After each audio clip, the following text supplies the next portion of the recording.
O mundo vem sofrendo há quase 3 anos com a Covid-19 e, mais recentemente, com o aparecimento da varíola dos macacos. E agora, uma outra doença ameaça a saúde, a poliomielite. Nós vamos falar agora sobre esse assunto com o médico pneumologista, o Gleidson Marinho Guimarães.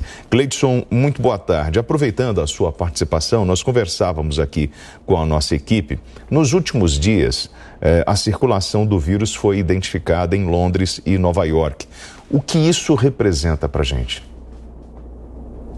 Boa tarde a todos. Na verdade, isso representa uma transmissão, uma possibilidade de transmissão local, uma vez que os vírus, esses enterovírus da poliomielite, são detectados em amostras de águas residuais, de esgotos, nessas regiões, tanto em Londres, em pelo menos 8 bairros londrinos, quanto em 2 regiões do estado de Nova York, sem dúvida nenhuma, traz um alerta muito grande, isso é alarmante, por demonstrar que essas regiões, tanto em Londres quanto em Nova York, as regiões de Auckland e de Orange, são regiões com uma taxa de vacinação anti-pólio, com as doses ideais, em torno de 60%. Em Nova York, por exemplo, os outros estados têm uma média de vacinação de 79% a 80%.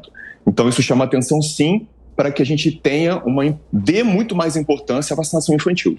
Então, doutor, o Brasil sempre foi referência nessas campanhas de vacinação. O povo brasileiro sempre aderiu a esse tipo de campanha. O que está acontecendo agora, nesse exato momento? Qual é a dificuldade que nós estamos enfrentando e qual é o grau de vacinação hoje de pólio? A vacinação infantil no Brasil tem sofrido muito com a pandemia, principalmente às custas de um trabalho não bem organizado do Ministério da Saúde e o movimento anti-vacina crescente no Brasil, que não era reconhecido. A gente tem um Programa Nacional de Imunização implantado desde 1980 e que traz para a gente resultados sensacionais nas vacinas das doenças imunopreveníveis. Então, o que a gente está permitindo com a não vacinação e com essa crença de que as vacinas não adiantam é absurdo. Por quê? Porque a gente vai começar a ter o ressurgimento de doenças imunopreveníveis, e uma delas, a polio, está colocada. A gente tem erradicação da polio nas Américas desde 1994. Então, assim, o último caso no Brasil foi em 1989, na Paraíba. Então, é muito importante que a gente volte a falar de vacinação e incremente o resultado que a vacina tem. A gente não pode deixar de acreditar que o saneamento básico veio em primeiro lugar em termos de impacto de medida de saúde pública, mas em segundo lugar, o maior impacto de saúde pública que nós temos no mundo foi a vacinação. Então, e ela é uma vacina de 1955, certo, doutor? Ou seja, nós temos aí 67 anos de experiência e já dá para dizer o que deu certo e o que deu errado. Hoje ela é segura. E aí vem uma informação que acredito que seja importante em relação à polio, que é relativa aos sintomas, Porque você pode contrair e não apresentar sintomas. É isso, doutor? E ele aparecer de forma... o vírus vai agindo de forma silenciosa e vai, por exemplo, levando à perda de massa muscular e inclusive a paralisia, afetando a medula espinhal? Perfeito.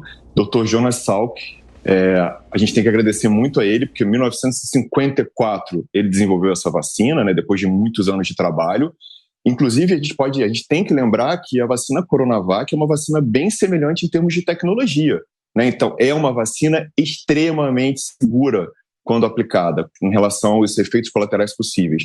Mas o que a gente tem que chamar a atenção é que a doença é uma doença que, na imensa maioria dos casos, a poliomielite, ela não é sintomática. Então, para cada caso detectado, muitos outros casos têm infecção, mas não manifestaram doença. A polio ela pode se manifestar em uma grande maioria de pessoas infectadas com uma síndrome gripal, com uma dor de garganta, uma dor muscular, uma fraqueza, uma indisposição, como se fosse uma gripe, uma dor abdominal, náuseas. E aí, em algumas pessoas, em algumas crianças, farão a forma de meningite viral, então 1 em cada 25 infectados farão uma meningoencefalite e 1 em cada 200 casos farão a forma paralítica. A forma paralítica, indiscutivelmente, é a forma mais grave. É a forma em que a paralisia muscular dos músculos dos braços e das pernas. E quando isso avança para a musculatura respiratória e para a musculatura da deglutição, ela dificulta a respiração, dificulta o engolir, dificulta a fala, e aí, nesses casos, o percentual de morte é muito mais alto. 5 a 10% das crianças e adultos que evoluem sobre a forma paralítica da polio poderão evoluir com morte. Bom, doutor, vamos lá. Calendário de vacinação contra a polio. A gente tem que aplicar 3 doses da vacina contra a polio, é isso? Perfeito. Na verdade, nos adultos, a gente tem sempre que, ou nas crianças maiores de 4 anos, ou nos adultos, a gente tem que checar pelo menos 3 doses. No PNI, no Programa Nacional de Imunização, o que é recomendado para as crianças nascidas, para o início, qual é o esquema ideal? 5 doses. Quais seriam elas? 2, 4 e 6 meses de idade, e aí depois o reforço. Nessas 3 primeiras doses, a gente faz a vacina VIP, que é a vacina inativada do poliovírus, e em seguida, no reforço, entre os 15 meses e 18 meses, a gente faz a vacina VIP, que é a inativada, que é a VOP, aliás, que é a vacina oral, que é da gotinha, e depois de 4 a 6 anos, a gente faz um novo reforço com a VOP, com a vacina oral. Então, as 3 primeiras doses, 2, 4, 6 meses com a VIP, que é inativada, e dos 15 meses e nos 4 anos de idade, a vacina VOP, que é a vacina oral. Doutor, tratamento da polio, como funciona? Então, sobre o tratamento, a polio, a gente precisa entender que é uma doença, primeiro, que pode apresentar vários sintomas diferentes, mas não existe um tratamento específico, não existe um vírus contra o enterovírus, da polio, contra o poliovírus. Então, o que a gente precisa é sintomáticos, muitas das vezes, porque a maioria das síndromes clínicas serão pouco sintomáticas, serão semelhantes a um quadro gripal.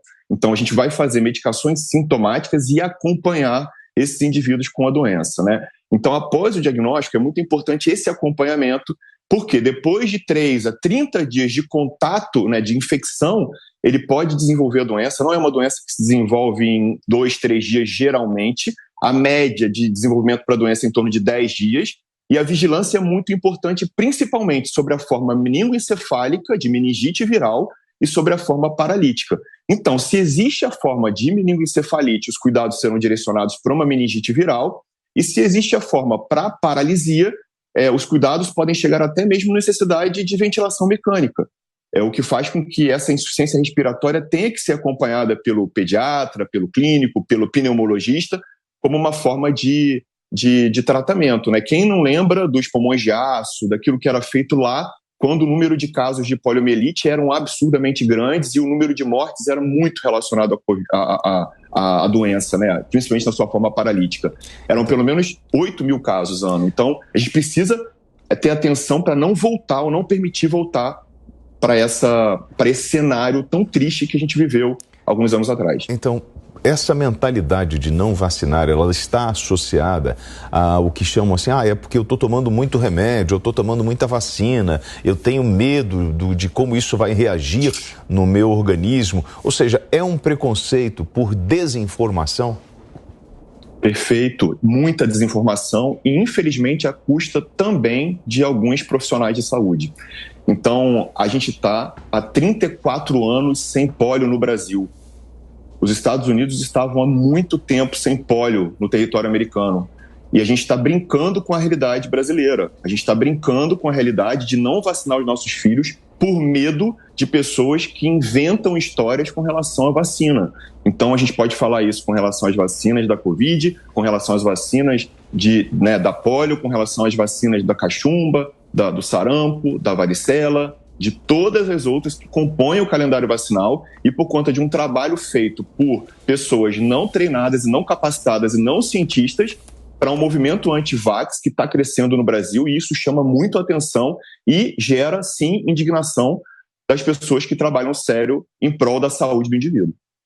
Uma expectativa de que 35 milhões de pessoas não têm acesso à água tratada no Brasil. Levando em consideração que nós temos na polio, como principal forma de transmissão é água e alimentos contaminados ou contato com pessoa infectada, levando em consideração o tamanho do nosso país, o nosso risco é maior?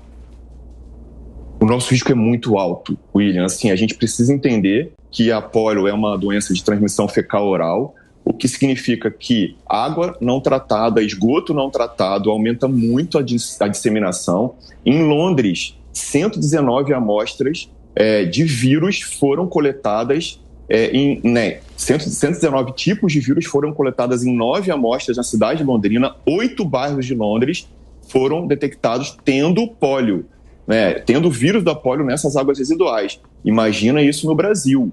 Imagina isso em algumas cidades brasileiras, algumas regiões brasileiras que o saneamento básico ainda não chegou. Isso pode ser catastrófico. A gente pode viver, sim, uma nova catástrofe. A gente nem se recuperou de uma e a gente pode estar caminhando, sim, para uma nova catástrofe a nível mundial, a nível de território nacional, indiscutivelmente. Professor, eu vou fazer uma pergunta de leigo, Com esse bate-papo que nós estamos tendo hoje, no Dia dos Pais, nós estamos sendo alarmistas ou realistas?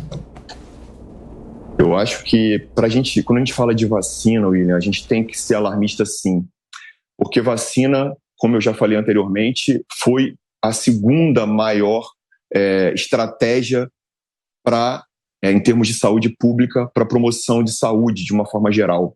Então, deixar de vacinar o meu filho, ou deixar de se vacinar, a gente está falando da polio também, é um ato de muita responsabilidade. E então a gente precisa entender que o reaparecimento do vírus da polio, ela precisa gerar na gente um chamado para ação.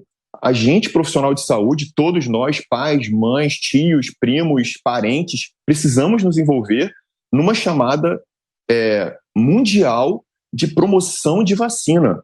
O governo brasileiro precisa investir muito mais em vacina, como a gente via antes. Eu me lembro, enquanto criança, das inúmeras vezes das aparições do Zé Gotinha na TV. Eu não tenho visto o Zé Gotinha há bastante tempo. Então, eu acho que para o Dia dos Pais ser mais feliz, eu acho que a gente precisa, sim, tornar isso alarmante. E aí, eu vou em cima de uma informação que está hoje na Agência Nacional a respeito de uma epidemia que nós tivemos no Brasil, a mais grave de poliomielite, que ocorreu no ano de 1986, no Nordeste. Investigações mostraram que o problema estava na vacina contra o soro tipo 3, utilizada desde 1980 e que não fornecia proteção suficiente. A vacina foi então modificada e a poliomielite erradicada. Isso é fato?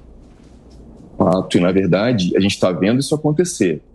A gente precisa entender que na virologia, eu não sou especialista em virologia, mas enquanto doenças respiratórias eu vejo isso todos os dias na minha prática clínica, a gente precisa sim impedir que esses vírus fiquem livres e se transformando o tempo inteiro, porque alguns vírus, e a gente tem um exemplo claríssimo do SARS-CoV-2, como um vírus com uma alta taxa mutacional. Então, todos os vírus são capazes de ter modificações genéticas recorrentes. É claro que os RNA vírus mais do que os vírus DNA.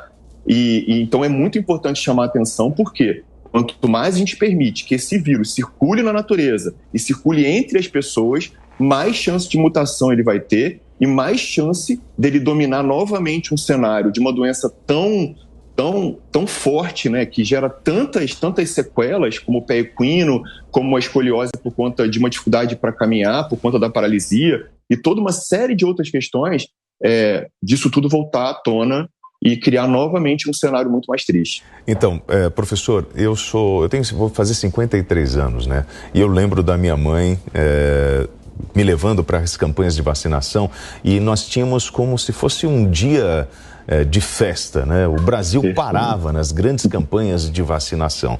Está na hora do brasileiro resgatar isso, resgatar aquela carteirinha, que tem muitos brasileiros que nem sabem qual vacina que ele precisa tomar, ou já tomou, está muito baseado preocupado com o Covid, mas esquecendo de outras vacinas importantes. Então, é hora da gente criar essa grande campanha de resgatar a nossa carteirinha de vacinação, seja de uma criança, de um bebê recém-nascido, de um adolescente ou até mesmo de um adulto? Perfeito, já passou da hora. A hora é essa, a gente não pode esperar mais. É claro que essa transmissão local lá, que está sendo vista tanto em Londres quanto em Nova York, chamam a atenção.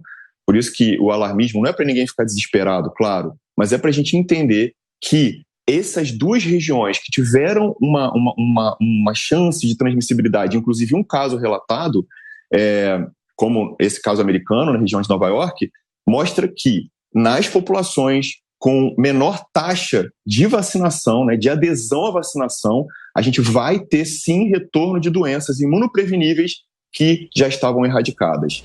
Então, a atenção precisa ficar voltada para a gente olhar de novo o cartão de vacina dos nossos filhos e os nossos cartões. Bom, nos microfones da Jovem Pan News, eu conversei com o médico pneumologista Gleison Marinho Guimarães. Gleison, obrigado aí pela gentileza do bate-papo e que isso sirva, né, para que as pessoas que estão acompanhando agora fiquem estimuladas em participar desta grande campanha para a gente ir erradicando essas doenças que tanto levaram sofrimento no passado. William, agradeço a oportunidade, é sempre muito bom falar sobre vacina.